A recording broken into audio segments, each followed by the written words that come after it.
Yo, Commanders fans, what's up? It's your man Gerard B with Gerard B TV.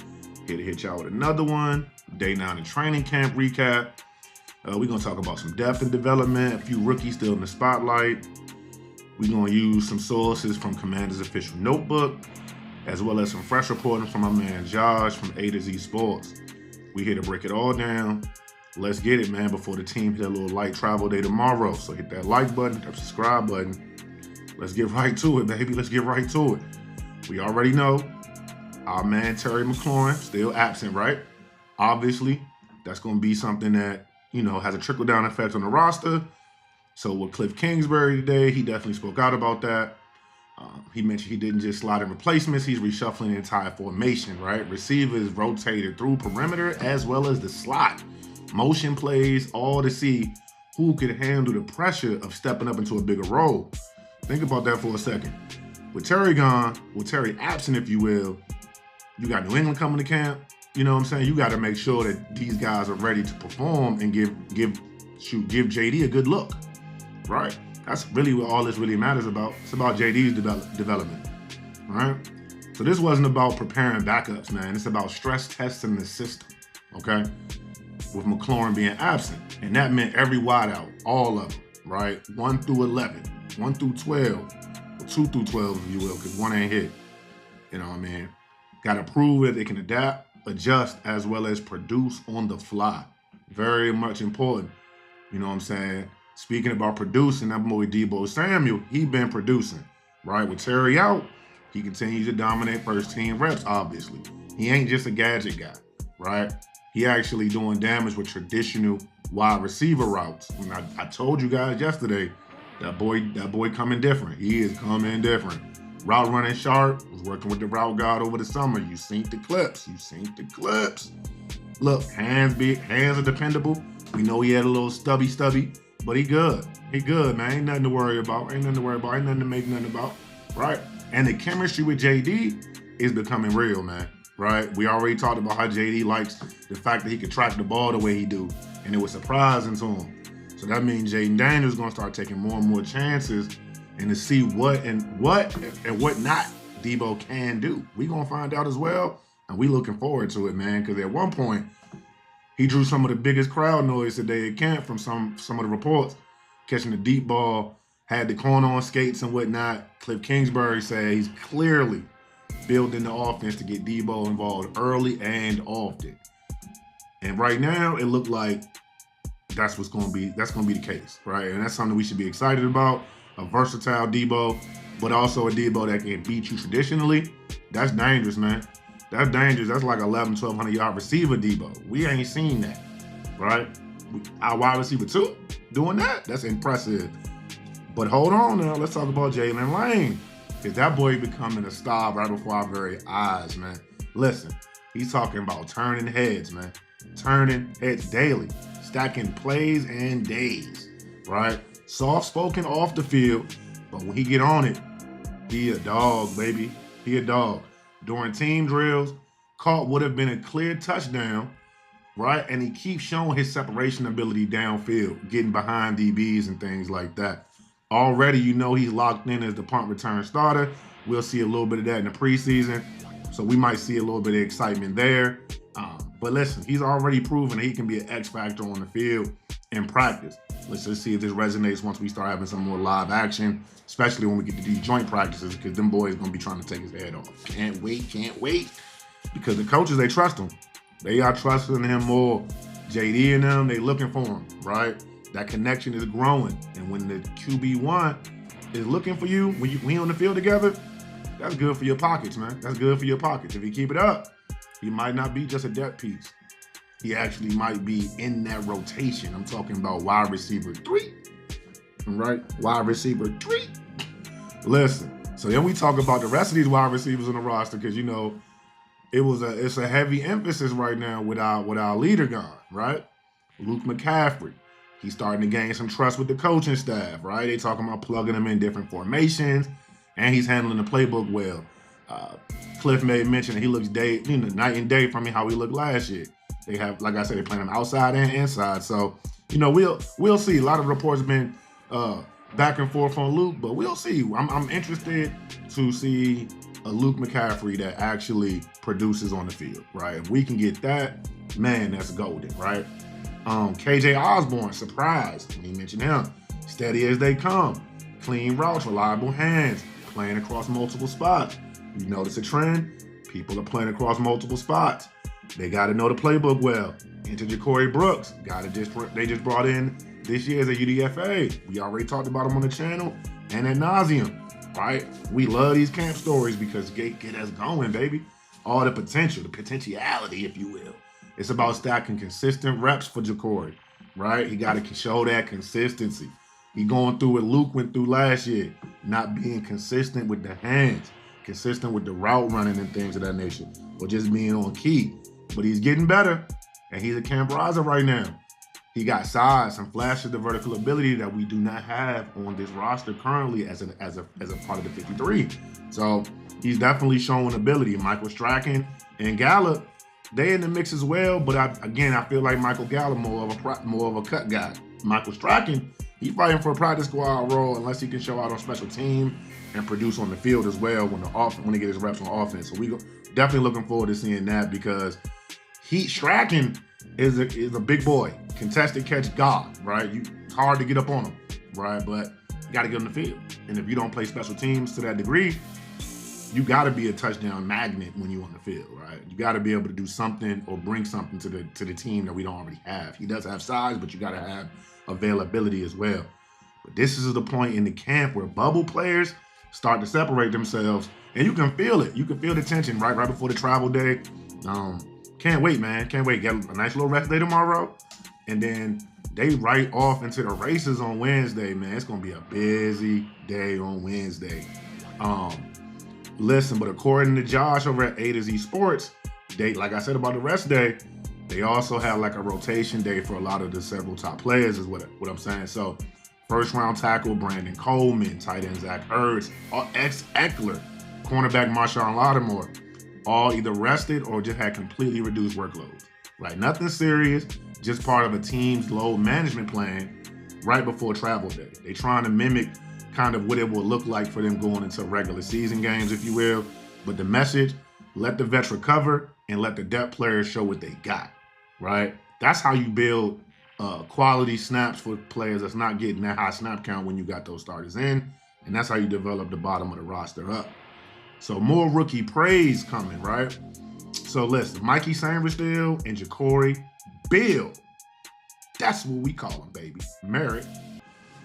They just keep doing their thing, man. They keep doing their thing, man. So Mikey, obviously with Mikey, man, he's been hella consistent, right? Probably one of the most most consistent players in camp. Obviously we got Trey Amos that's out here making plays, making waves at all times. He made an interception today. Need to add him into this little segment here as well. As I talk about Mikey, both second round picks, they are working together as well as competing with one another, trying to see who's going to have the best camp as a corner right now. And it's amazing to see these two guys just doing work, reading QBs, creating turnovers. They playing at super pro caliber levels, right? We're talking like top notch at their respective positions right now. Dare I say it, Pro Bowl Mikey and Rookie of the Year, Defensive Rookie of the Year, Trey Amos. That's what we're seeing right now. We're seeing that level of cornerback play out there, minus Terry McLaurin, obviously. We always got to throw that little caveat in there. Then you got Bill.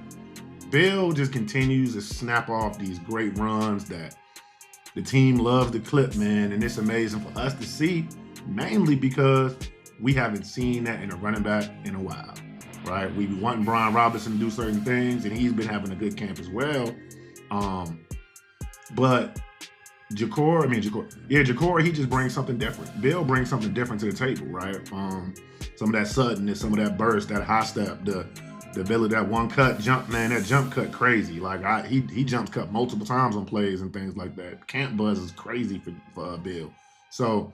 Listen, as long as he continues to deliver those physical downhill runs, finishing through his pads once we get New England, listen, man, sky's the limit for this kid, man. RB3, I don't know. I think he's going to be RB1, sooner rather than later. But again, running back by committee, That's how we're going to run anyway. So it doesn't matter who's your 1, 2, or 3. They all going to see snaps, but we want to see the rookie 7th round pick do his thing, man. Back to Kliff Kingsbury and some of the philosophy he has on pressure, right? It's very interesting, some of the comments he had post-practice regarding this.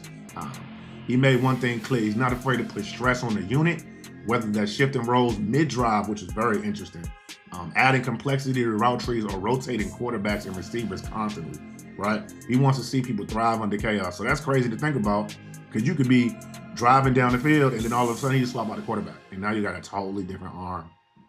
You know what I'm saying? Somebody that throws the ball with a different level of touch, right? Now you got to adjust on the fly, because nobody's the same, right? And that's just one example. Imagine you the quarterback, and all of a sudden you go from having Deebo Samuel, now you got Michael Gallup, you know, as your one. That's crazy to think about. But JD can handle that. We ain't scared. We ain't never scared. But it also makes sense, right? Because if you're going to lose your wide receiver 1, Terry McLaurin, or even Noah Brown, injury-prone type guy, for any stretch of time, man, you got to have these guys behind them ready, right? And they got to be able to show that they can produce. And that's really the bottom line. You got to produce or you're gone, right? So let's talk about stock up, stock watch, if you will, and let's see who's holding up, who's holding steady, and things of that nature. So I don't really do stock downs because it's a negative connotation, and I don't want to bring that to the channel. It's like, nah. Stock up, Deebo Samuel. Wide receiver 1 mentality, showing that alpha dog, right? Dominant on the boundary as well as the inside. They haven't even really brought out the gadget plays for him yet. That's the beautiful thing about it. Jaylin Lane, showing his dynamicism. I can never say that word properly, but he's showing that he can be a wide receiver 3 on this roster as a 4th round pick, right? Mikey Sainristil, stock up. Looking like Pro Bowl Mikey, looking like a defensive captain, giving off that alpha energy, dog. He's making plays everywhere. It's amazing to hear the stories about Mikey. Just listen to him in interviews when he talks and things like that. Calm, cool, collected assassin type. Jacory, Bill, right? Making the most of the reps that he's getting, showing that he's moving up from RB3 to potentially RB1, you know what I'm saying, before we take on our first real, I would say prime time opponent outside of Green Bay. So maybe week 4, week 5, something like that, we might see Bill taking the lion's share of the snaps. But I really think since from week 1, from the jump, you know what I'm saying, he's getting some of them snaps. He might get 12 rushes week 1. You know, love to see it. Stock up. Jaden Daniels could not have a stock up section without the 5, the God, right? I mean, when you at practice, I'm gonna be honest, like, I don't go to practice. I live in Atlanta. But just reading the X and just hearing, you know what I'm saying, what the reporters are saying or how the coaches are talking about him, he's the show. He is the show, man. Like, I was listening to B-Mitch and JP earlier, and they were just talking about, yeah, we talk about all these different players at practice, da-da-da-da. But we do that because we could just talk ad nauseum about the show that is Jaden Daniels. The fact that he just throws perfect passes, you know, things are just so seamless for him. You're looking like a real alpha field general type dude. Like, he's really out here looking like the one, like Neo, the Matrix type, you know what I mean? So that's good to hear. And I'm glad he's steadily growing into the face of the league type, talent level type person. I'm looking forward to what we see come week 1 through week 17 through the playoffs, you know what I'm saying, and further on. You know, holding steady. Let's keep it going with the stock watch. Luke McCaffrey and KJ Osborne, they're being reliable per the coach.